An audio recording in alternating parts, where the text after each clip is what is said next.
क्या नवाज शरीफ पाकिस्तान वापस आना चाहते हैं?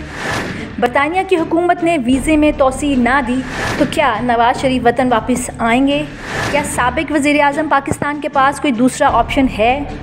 ये सब हम आपको इस वीडियो में बताएंगे। व्यूअर्स, कायद मुस्लिम लीग नून और साबिक वज़ीर आज़म पाकिस्तान मियां मोहम्मद नवाज शरीफ, जो इस वक्त इलाज की गर्ज से बरतानिया में मुकीम हैं, इनका पासपोर्ट 16 फरवरी को एक्सपायर हो चुका है, जिसको रिन्यू करने की दरख्वास्त भी बरतानिया के इमिग्रेशन डिपार्टमेंट को की गई, लेकिन बरतानिया ने इनके क़याम को तौसीह देने से इनकार करते हुए इनकी दरख्वास्त मुस्तरद कर दी, जिसकी तस्दीक इनके बेटे हुसैन नवाज़ ने भी की है और बताया कि इस मामले को वकील देख रहे हैं और इमिग्रेशन ट्रिब्यूनल में अपील दायर कर दी गई है। याद रहे कि साबिक वज़ीर आज़म पाकिस्तान नवाज शरीफ इलाज की गर्ज से लंदन में मौजूद हैं। पाकिस्तानी अदालतों की जानिब से तिब्बी बुनियादों पर इनकी ज़मानतें मंजूर की गई थीं, ताहम मुकर्ररा मुद्दत में वापस ना आने के बाद हुकूमत की जानिब से इनके पासपोर्ट की मुद्दत में इजाफ़ा नहीं किया गया और इन्हें वतन वापस लाने के इरादे का भी इजहार किया जाता रहा है।